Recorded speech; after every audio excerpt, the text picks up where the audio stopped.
আসসালামু আলাইকুম। আশা করি আল্লাহর রহমতে আপনারা অনেক ভালো আছেন। আজকে আমরা একটা নিয়মে কিভাবে অ্যাপ্লিকেশন লিখবেন সেটা দেখাবো। এখানে আমি একটা সিম্পল নিয়ম দিয়েছি। এটা শুধু আপনি লিখতে পারবেন আপনাদের স্কুলের শিক্ষার্থীরা আছে না তারা, বা কোনো কাজের লোকও লিখতে পারে এটা। এখানে এটা লিখতে পারবেন শুধু প্রিন্সিপাল ও হেডমাস্টারের কাছে। আর এটা সম্ভবত স্কুল বা কলেজেই হয়ে থাকে, ঠিক আছে? আপনি চাইলে এই অ্যাপ্লিকেশনটা কোনো চেয়ারম্যানের কাছেও লিখতে পারেন, কোনো ম্যানেজারের কাছেও লিখতে পারেন। যেহেতু আপনাদের সামনে পরীক্ষা, আমি ওই অনুযায়ী এটা দিছি। পরীক্ষায় যেগুলো আসতে পারে, আপনাদের পরীক্ষায় কোনো স্কুলের হেডমাস্টারের কাছেও দিতে পারে বা প্রিন্সিপালের কাছেও দিতে পারে। এইজন্য আমি এইটা দিয়েছি, এই নিয়মটা, ঠিক আছে? আর এই নিয়মে আপনি যতগুলো অ্যাপ্লিকেশন আছে সব লিখতে পারবেন, ঠিক আছে? প্রথমে এবার শুরু করবেন দ্য 25 মার্চ 2015, এটা হচ্ছে একটা ডেট দিয়ে শুরু করতে হবে। এবার আপনি কার কাছে লিখছেন? যদি কোনো কলেজে লিখেন তা প্রিন্সিপাল, আর যদি স্কুলে লিখেন তা হেডমাস্টার হবে। আর যদি স্কুল হয় তাহলে এখানে কোনো স্কুলের নাম থাকতে পারে এখানে। আর যদি কলেজ হয় তাহলে কলেজের নাম আমি এভাবে দিয়ে দিচ্ছি, দুইটার ভিতরে যে কোনো একটা। এবার একটা সুন্দর একটা ছোট একটা গ্যাপ দিবেন। গ্যাপ দেওয়ার পরে এভাবে সাবজেক্ট শুরু করবেন।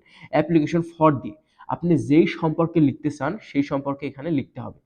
ধরেন আপনার ছুটি লাগবে, এই জন্যও লিখতে পারেন। দেখা যাচ্ছে আপনার উপবৃত্তি লাগবে, এই জন্যও লিখতে পারেন, ঠিক আছে? তারপর এটা লিখার পর এখানে সার দিয়ে শুরু করবেন। তারপর এভাবে শুরু করবেন, with due respect and humble submission, we are the students of your college. এখানে আমি উই কেন দিয়েছি?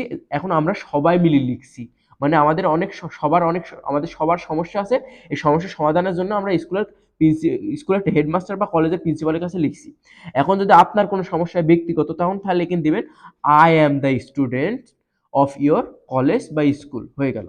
তারপর দিবেন beg most respectfully to state that we would like to present our problem in brief before you are you you for your kind consideration.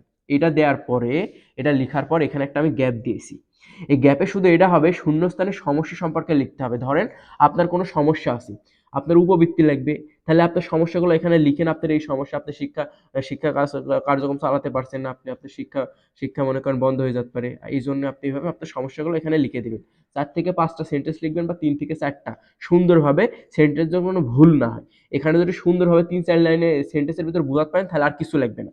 তারপর এইভাবে শুরু করবেন, we pray and hope that you would be kind enough to consider our prayer. We would be ever grateful to you for this act of kindness. এবার এটুক দেওয়ার পরে আপনার এখানে আপাতত এটুকের কাজ শেষ। এবার করবেন কি, উই রিমেইন স্যার, এখানে একটা কমা হবে। তারপর তারপর দিবেন ইয়োর মোস্ট অবিডেন্টলি, আর এখানে যে লেখছে তার নাম, ঠিক আছে? এভাবে নাম দিলে এটা হয়ে যায়, ঠিক আছে? আর আপনাদের এবার অ্যাপ্লিকেশন যেগুলো আসতে পারে, আমরা এর একটা সাজেশন, সুন্দর সাজেশন দিয়ে দিব, ঠিক আছে? আর আপনারা অ্যাপ্লিকেশন কিভাবে লিখবেন এই নিয়মটা ভালোভাবে একজন মুখস্থ করতে পারলে তার আর কোনো সমস্যা নেই, ঠিক আছে? আল্লাহ হাফিজ।